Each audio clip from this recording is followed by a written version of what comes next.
তিনি যখন ওহী নিয়ে ফিরে এসে ভয় করতেছিলেন, আশঙ্কা করছিলেন, স্ত্রীর কাছে বলা মাত্রই তিনি দেরি না করেন নাই, সময় নেন নাই, সঙ্গে সঙ্গে আল্লাহর শপথ, আল্লাহর কসম, লা ইউহজিক আল্লাহু আবাদা, আল্লাহ আপনাকে কখনো অপদস্থ করবেন না, কারণ ইন্নাকা লাতাসিলুর রাহিম। প্রথমে হচ্ছে আপনি আত্মীয়তার সাথে সম্পর্ক বজায় রাখেন। কারণ আমরা যদি এই ভাষায় বলি যে আপনার সাথে বিয়ে হয়েছে, বিয়ের পর থেকে আজকে 40 বছর, এই 15 বছরে আমি আপনাকে দেখেছি আপনি আপনার আত্মীয়দের প্রতি অত্যন্ত যত্নশীল, ঠিক না? আত্মীয়তার সাথে সম্পর্ক আপনি বজায় রাখছেন। আর ওয়াতাহমিলুল খাল্লা, যাদের উপার্জন করার বা যাদের বিপদ আপদ হয়ে আছে, সহায় মতো কেউ নাই, আপনি তাদের দায় দায়িত্ব নিজের কাঁধে বহন করেছেন। ওয়াতাকসিবুল মা'দুম, যাদের কিচ্ছু নাই, উপার্জন করা নাই, টাকা পয়সা নাই, ঘর বাড়ি নাই, মা'দুম মানে নিঃস্ব, আপনি তাদের জন্য উপার্জন করে দেন। আপনি তাদের জন্য কি করে দেন? উপার্জন করে দেন। 3।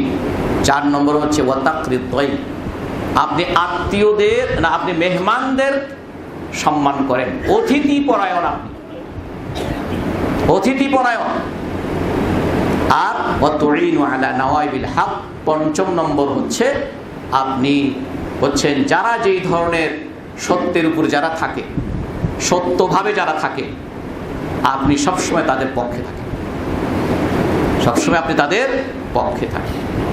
বুখারীর আরেকটি বর্ণনায় আছে আরেকটা কথা, ওয়াতাসদুকুল, আপনি সবসময় কওল, আপনি সবসময় সত্য কথা বলেন, আপনি সবসময় সত্য কথা বলেন। তাহলে এই যেই কাজগুলো যারা করে তার বিশ্বাসে তিনি যেই জন্য অত্যন্ত বলিষ্ঠতার সাথে জোরে সোরে তিনি বললেন যে এই কাজগুলো যারা করে আল্লাহ তাদেরকে অপদস্থ করেন, আল্লাহ তাদেরকে কি করেন না? অপদস্থ করেন না।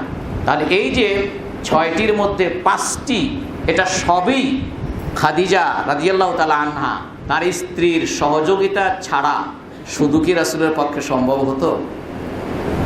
কি বলেন, ঠিক না?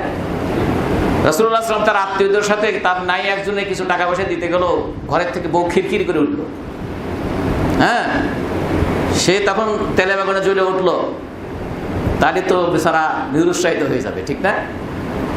মেহমান আনলো, আপনার ভিতর থেকে আপনার মুখ একটু কালো হয়ে গেছে, আপনি তারা এখন একটু কথা জোরে বললে বাইরের মেহমান শুনে ফেলবে, এই জন্য ভিতরে ভিতরে রান্না করে ওই ঘরে, তার উপরে চোখ মুখ দিয়ে খিঁচিয়ে খিঁচিয়ে, মানে মেহমান আসছে মনে হচ্ছে যে আপনার স্বামী বোধহয় তাকে নিয়ে আইসে জোর করে।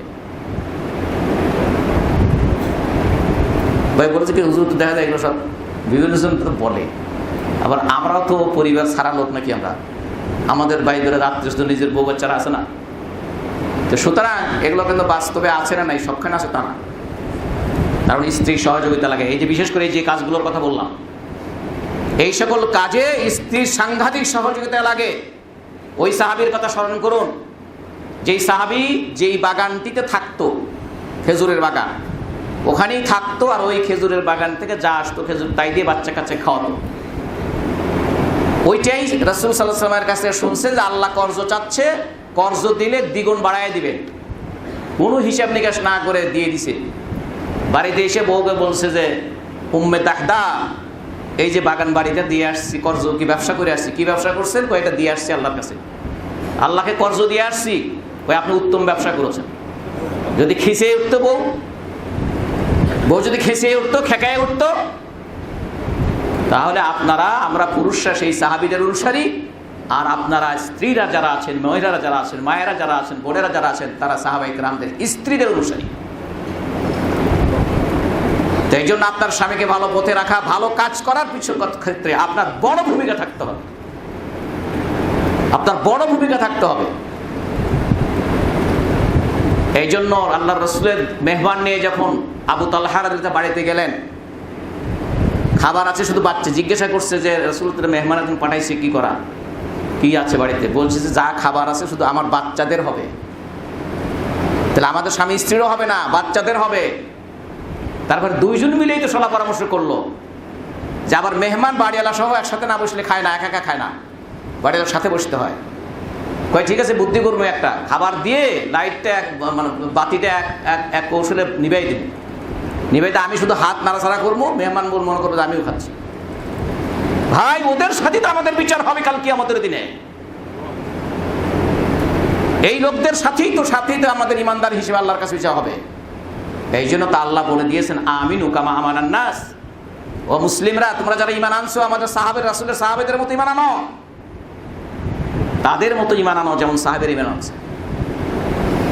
সুতরাং এই বিষয়গুলো আমাদের মনে রাখা দরকার।